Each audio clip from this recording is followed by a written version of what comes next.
monde, j'espère que vous allez bien. Bienvenue dans une nouvelle vidéo spéciale Cozy Mystery. L'automne arrive, je trouve que c'est vraiment la saison parfaite pour ce genre de lecture qui sont un peu cocooning. Alors oui, il y a des meurtres dedans, mais quand même, on a toujours cette ambiance de petite ville, les personnages un peu loufoques, beaucoup d'humour et souvent des lectures qui nous font nous évader pendant une après-midi. Je suis fan de ce genre.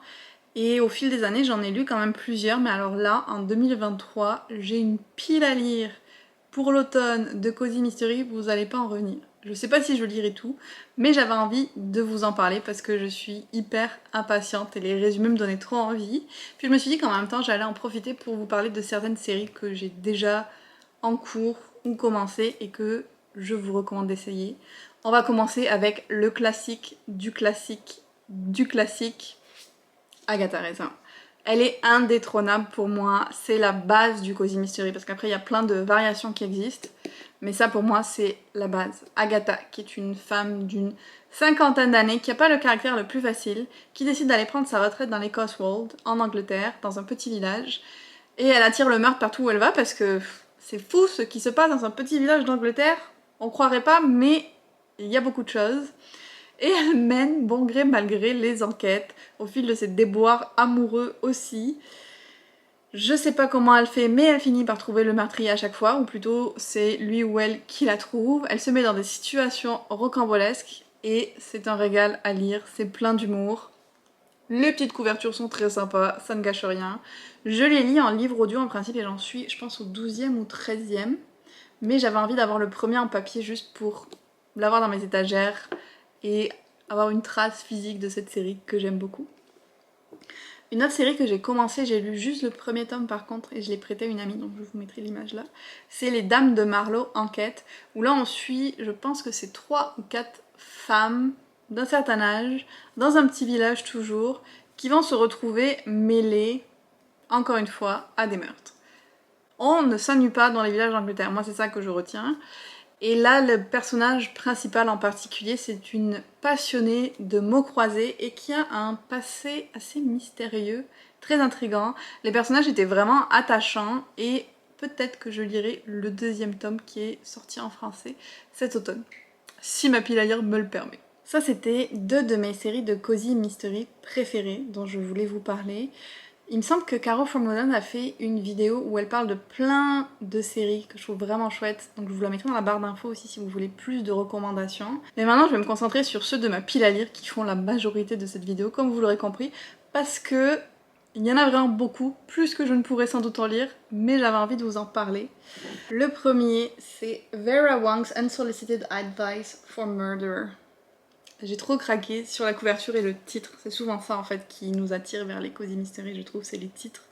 Et celui-là, on va suivre une vieille dame qui habite au-dessus d'un tea shop à San Francisco. En plus, ça va me faire retourner à San Francisco, je suis trop contente.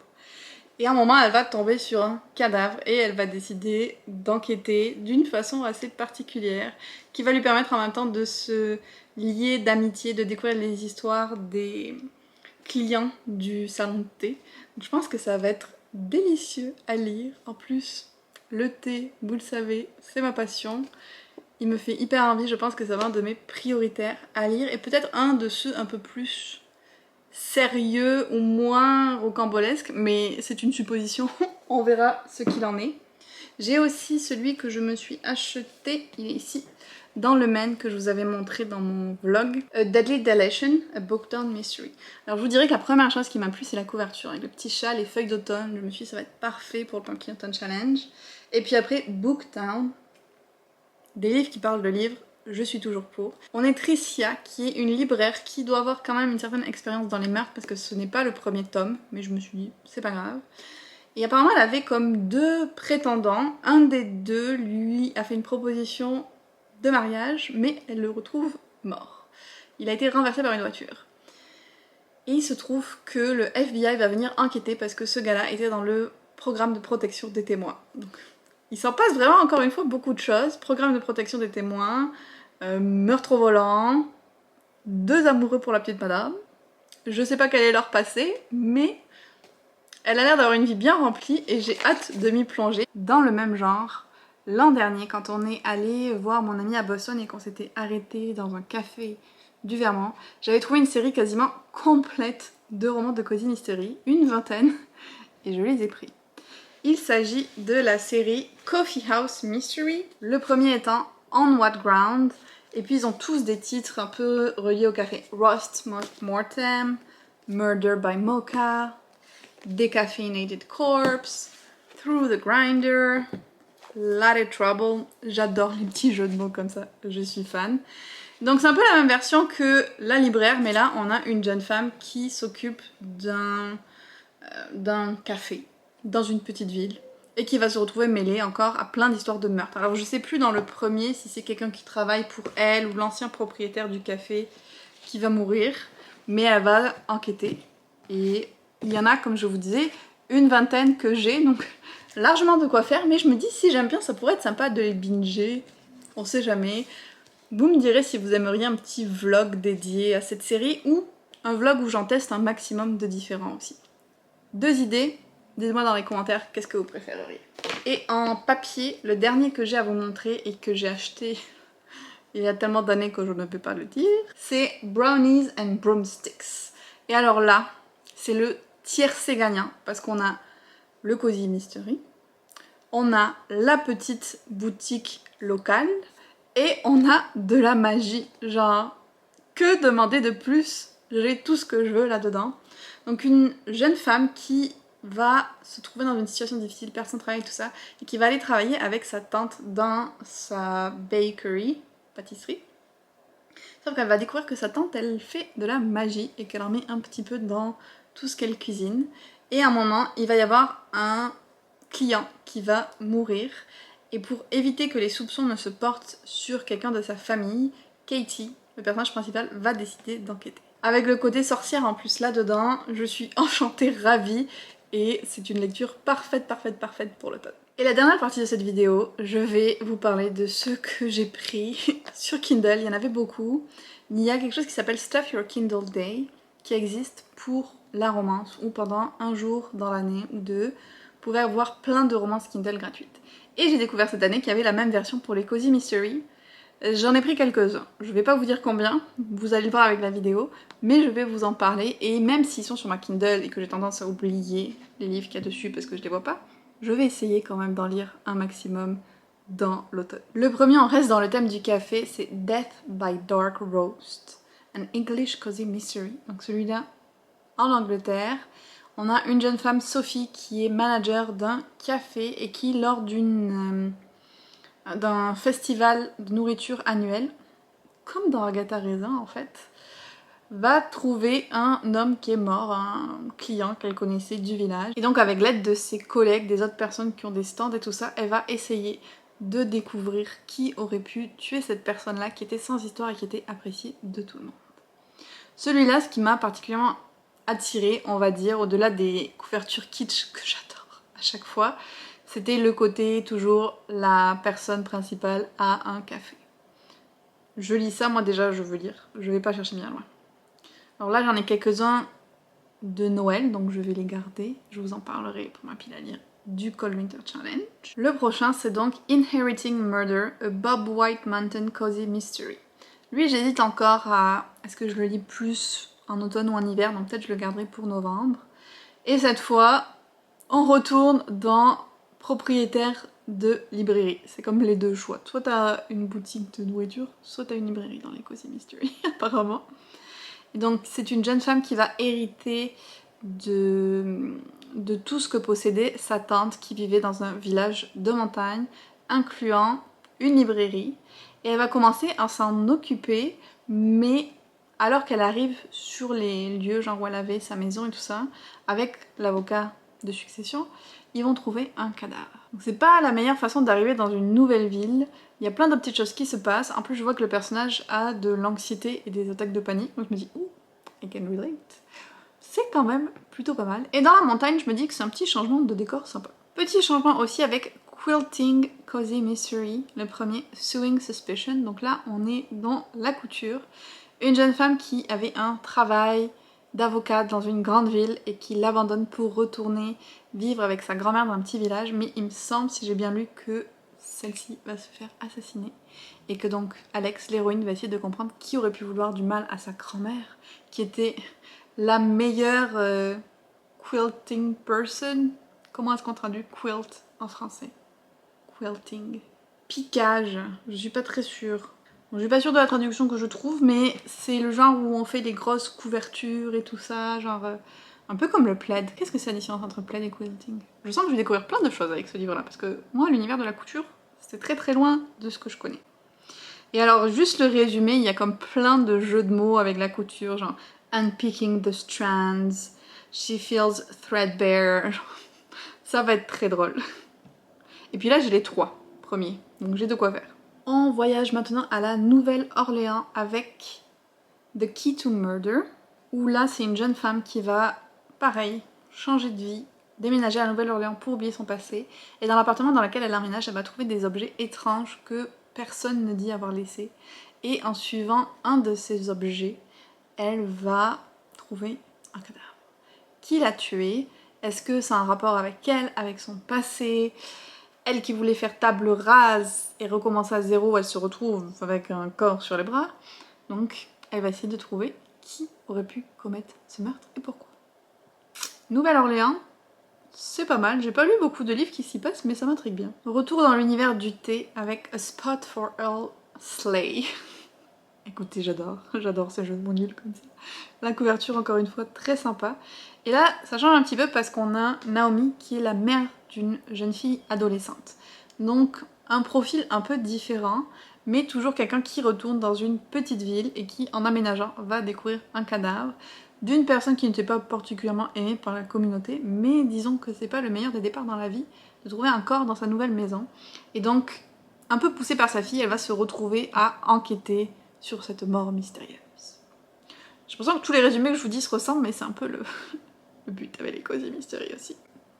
Là par contre, petite évolution parce que on ajoute la magie avec Which Way to Murder and Mayhem, a Which Way Paranormal Cozy Mystery. Une jeune femme qui va acheter avec sa grand-mère une librairie et qui va y retrouver morte sa némésis de lycée.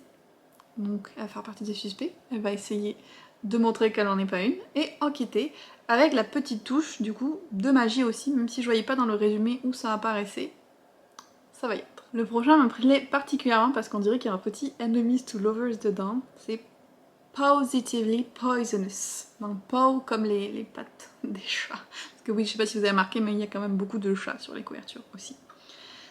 Amber est une sorcière en secret qui possède une boutique un petit peu étrange dans une petite ville, again. Et elle est un peu recluse et tout ça, mais ça lui va bien qu'on la laisse tranquille. Tout change quand sa meilleure amie est trouvée morte et que le chef de la police, qui a des soupçons sur elle depuis le début, pas parce qu'elle est meurtrière, mais parce qu'en fait elle est une sorcière et qu'elle s'en cache, va un peu la prendre en grippe et vouloir montrer que c'est elle la coupable. Donc elle va plus avoir d'autre choix, bien évidemment, que de trouver le vrai coupable pour s'innocenter. Et je me dis, peut-être la romance avec l'enquêteur ou le détective du coin, ça pourrait arriver. Celui-là, c'est peut-être le plus out there que j'ai pris. C'est Every Which Way But Goals.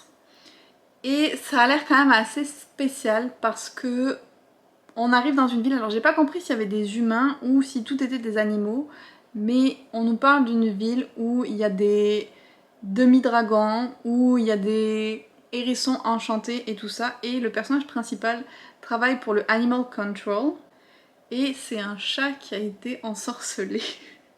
Alors je sais pas si elle a aussi une forme humaine ou pas, mais elle trouve un corps sans tête qui va l'amener à enquêter sur beaucoup plus que du contrôle animalier. Et ce que je comprends, c'est que le chat qui est le narrateur travaille avec une sorcière qui est peut-être comme l'enquêtrice officielle. Je sais pas comment le duo va fonctionner, mais d'avoir un narrateur chat, ça m'intrigue pas mal. Maintenant, après les sorciers, on va passer aux fantômes avec The Guest is a Goner, une jeune femme qui a une espèce d'auberge qui aurait la réputation d'être hantée, mais il n'y a jamais vraiment cru, jusqu'à ce que de 1, on trouve une personne morte chez elle, et de 2, elle voit le fantôme de sa grand-mère. Il se trouve qu'elle avait un certain historique avec la personne qui a été retrouvée morte, donc elle va faire partie des suspects. Et même la seule suspect. Donc elle va travailler avec son fantôme de grand-mère, son grand-mère de fantôme, le fantôme de sa grand-mère, pour trouver le vrai meurtrier. Tout ça là, ça va juste être des lectures super pour le Pumpkin Autumn Challenge, en fait, vous comprenez pourquoi j'en ai autant. On a ensuite Lattes and Spirits, donc on retrouve le même mélange que dans celui-là, où on a la nourriture et les sorcières dans le Cozy Mystery. A magical cafe where the deceased demand answers, cats are snarky and chicken ghostly. Ça promet. Là aussi c'est assez particulier vu que la personne qui est morte est un fantôme et va les aider à résoudre son décès. On a April qui va aller aider sa tante qui tient un café à la frontière entre le Pays de Galles et l'Angleterre. Un café un peu spécial comme vous l'aurez compris vu qu'il y a des fantômes et quand il y a le fantôme d'une personne assassinée qui vient lui parler, elle va se retrouver à devoir enquêter sur cette mort mystérieuse en essayant de pas finir en fantôme elle-même. Il en reste 5, on approche de la fin mais comme je vous disais j'ai vraiment profité du Stuff Your Kindle Day. On a maintenant Dead Wrong. Charmed meet Nancy Drew in this page-turning paranormal cozy mystery series. Charmed, Nancy Drew, Alice détective en français. Je suis vendue. Là ensuite deux sœurs, donc ça aussi c'est un petit changement. Morgan et Fiona, qui ont une vie assez simple dans une ville au bord de l'océan, dans le Maine. Je vais retrouver le Maine, c'est très bien. Elles vendent des herbes, des petites potions comme ça, des remèdes de famille et tout, jusqu'à ce qu'il y ait l'ennemi d'une des sœurs qui soit retrouvée morte et que celle-ci soit soupçonnée. Et donc elles vont devoir passer à travers la liste de tous les suspects pour tenter d'innocenter laquelle des sœurs c'est Morgan. Toujours comme ça en fait, tout ce qui les amène à mener l'enquête c'est parce qu'elles sont suspectées. Et je dis elles parce que vous l'aurez vu, de tous ces livres-là, les personnages principaux c'est toujours des femmes. Le prochain, je l'ai pris, mais en fait, en voyant le titre, je me dis peut-être que ça aurait été mieux pour l'été. Vous allez comprendre pourquoi aussi je l'ai choisi à cause de la localisation. Poisoned in Provence, a ghostly whodunit. Ça se passe en Provence, là où j'ai grandi. J'ai envie de voir comment une personne anglaise ou américaine aura décrit la Provence et critiquer si je peux ma passion dans la vie. On a donc ici Nina qui vit en Provence, ou en tout cas il passe un certain temps, et qui va tomber folle amoureuse de Jacques. Ça commence bien. Un chef français. Malheureusement, Jacques va se retrouver accusé du meurtre d'un juge dans une compétition de cuisine. Et donc Nina va essayer d'innocenter son amoureux. Est-ce que ce sera lui? Est-ce que ce sera pas lui? Comment ça va se passer en Provence? J'ai hâte de découvrir ça. Le prochain, je pense que c'est un de ceux que j'ai le plus hâte de lire. T is for Trouble. Lutter, vous vous en doutez que ça m'intéresse. April May va acheter une maison victorienne au bord de la mer. April May vit ma vie de rêve. Elle a toujours aimé tout ce qui était afternoon tea avec les scones, les pâtisseries, donc elle décide d'en faire un salon de thé. Je le répète, elle vit vraiment mon rêve. Bon, il y a quelques particularités dans cette maison, dont un chat du Bengale qui sort d'on ses ous, un chef de la cuisine qu'elle semble être la seule à voir, et puis, à un moment, un cadavre qu'elle va trouver. Encore une fois, on va avoir une petite enquête, peut-être un soupçon de surnaturel, je ne sais pas, mais juste le côté maison victorienne, au bord de l'eau, j'ai été vendue. Le prochain, encore avec des sorcières, Burst a Witch, qui a l'air vraiment très chouette aussi, puisqu'on va être dans une ville où il y a beaucoup de magie. Et les gens qui vivent dans la ville le savent qu'il y a de la magie, donc il y a vraiment de la magie partout. Mais à un moment, il y a une reporter de l'extérieur qui va venir et qui va décider de prouver que la magie est réelle.